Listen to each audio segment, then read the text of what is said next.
Good morning.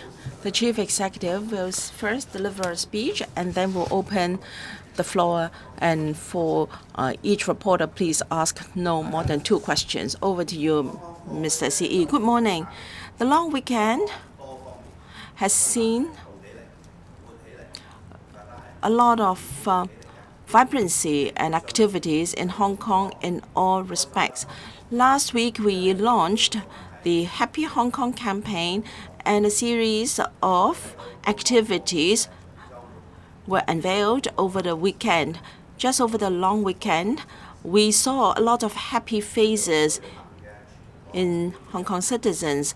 The Hong Kong Cinema Day on Saturday cost only $30 per ticket, and many cinemas had full house, and then 222,000 spectators were attracted to cinemas, and 3 times the ordinary turnout. And in April, it was really a record high day.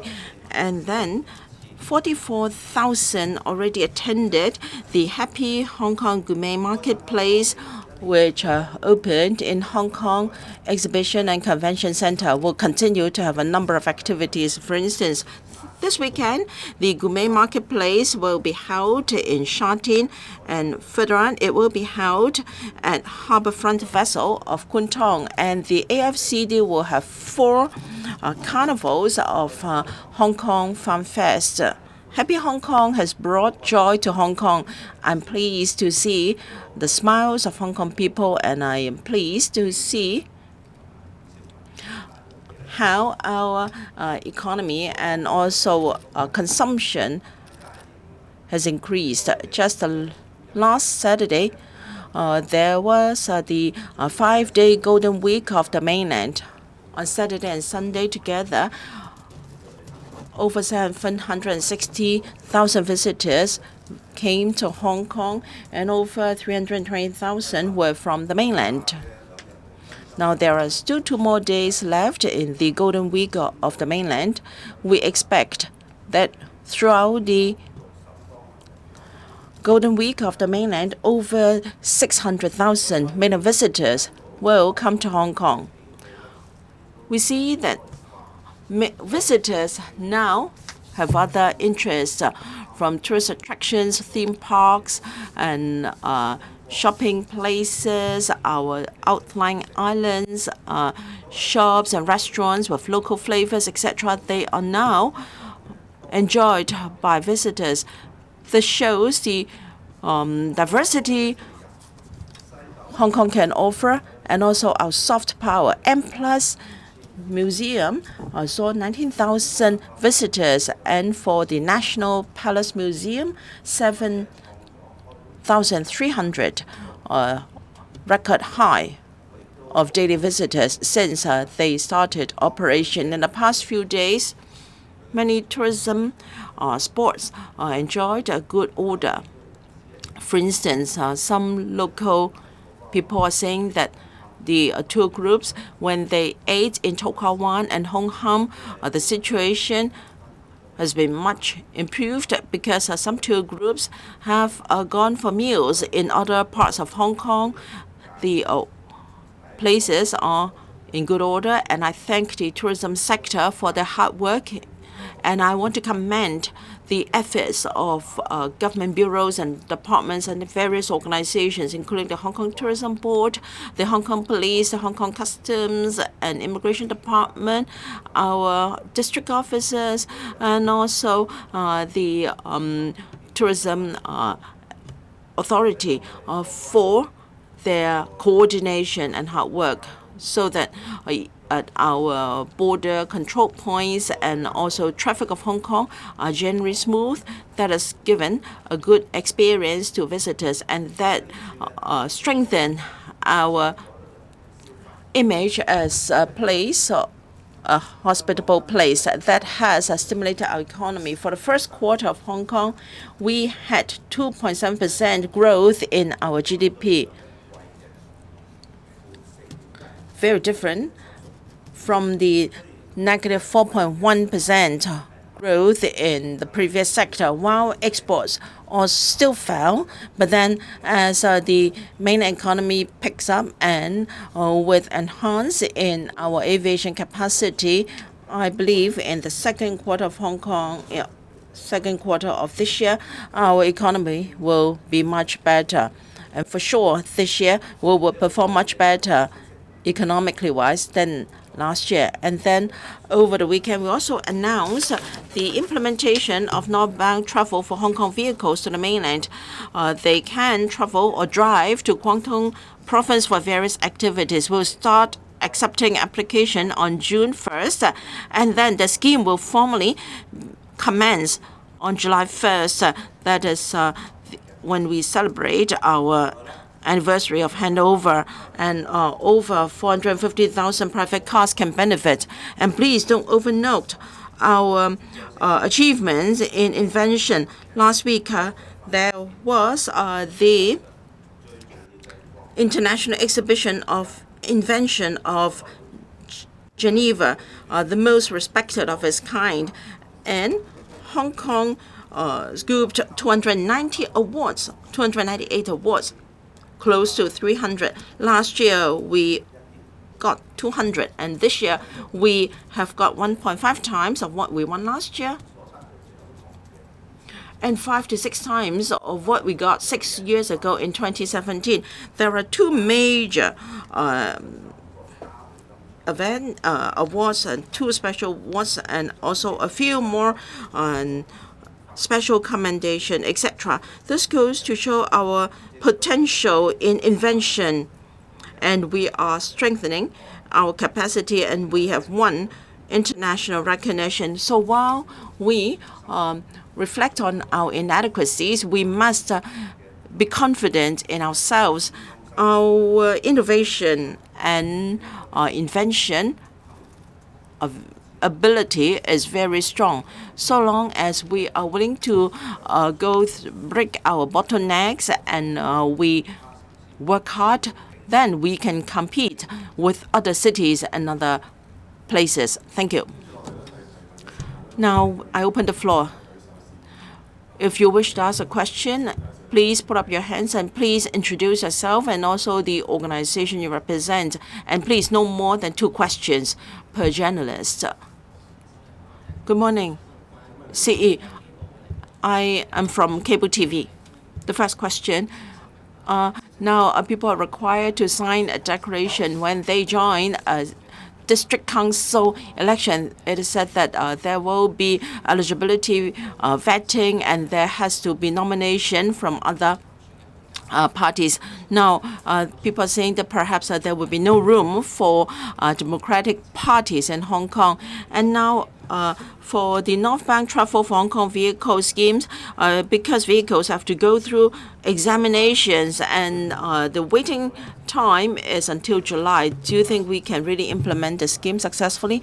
Now, for review of the district councils elections, we are now very close to the finishing line, and then there will be announcements made very soon.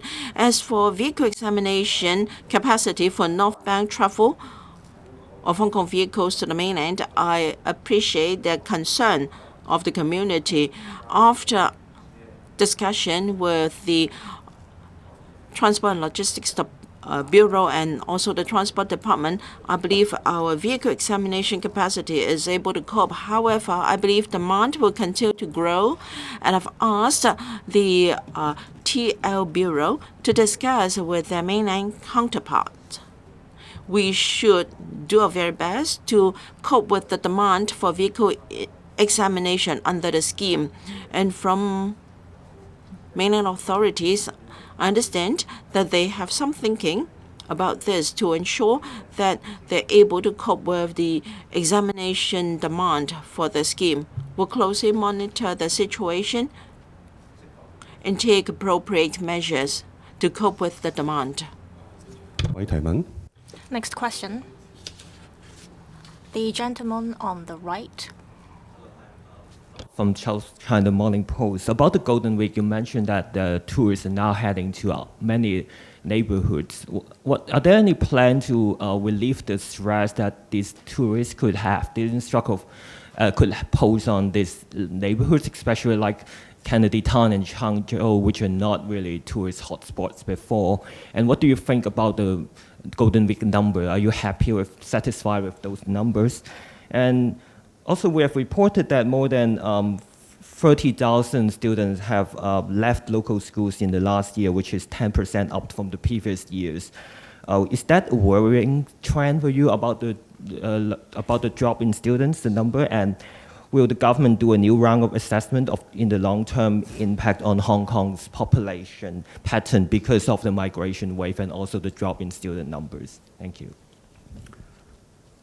Regarding tourism and regarding tourists' very diverse choices of what they want to do in Hong Kong, in fact, this is a welcome sign. Hong Kong always emphasizes on its attraction to tourists in many regards, with not just favorite shopping spots, good theme parks. We also have country parks and a lot of different outlying areas where we think are very attractive to tourists. So I am in support of diversity and creating more attractions for tourists to come. This will not just help tourism, but also make local developments to go hand in hand with the development of tourism and helping overall job creations and development of the economy, and also create a positive image of Hong Kong being a very vibrant and attractive city. So different organizations and also government departments will go along that direction to develop our potentials and also the capacity building for tourism. As regards the number of tourists, in fact, the number of tourists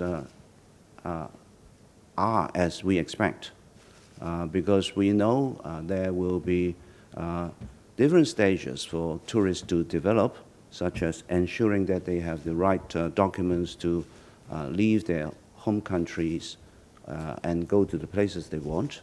And also, the capacity needs to be built up since we only finished tackling the COVID pandemic in February.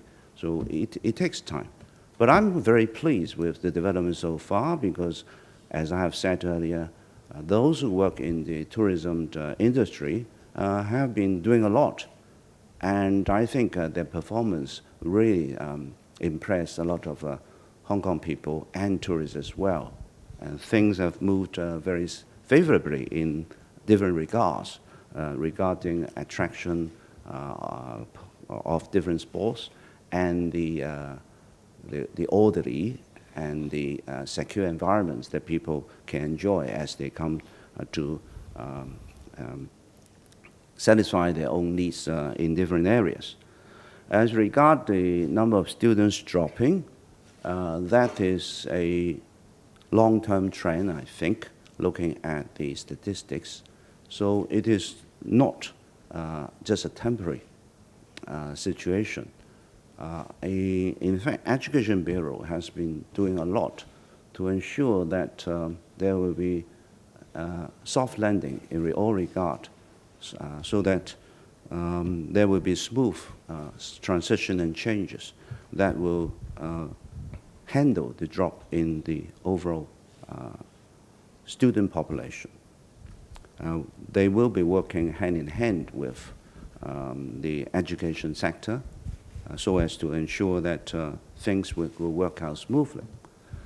And as regards people going in and out of Hong Kong, this is, I think, a quite frequent pattern of in and out that Hong Kong has been facing over the years.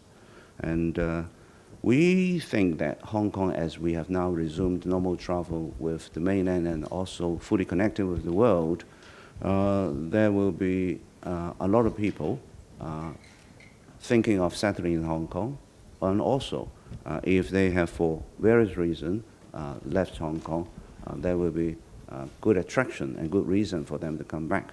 So we'll be monitoring the overall situation and we'll plan our policy accordingly. 時間關係呢，我哋答今日最後一位記者提問嘅作。Due to time limit, we'll take the last question. The gentleman at the front, please. Good morning. I'm from Phoenix TV. I'd like to ask about the Golden Week holiday. We saw a number of tourists coming to Hong Kong. Some of the tourists seem not to be adapted to the payment methods in Hong Kong. They don't know how to use the octopus card, so a lot of places saw queues of tourists waiting to pay. I wonder if there are any mitigation measures in place by the government.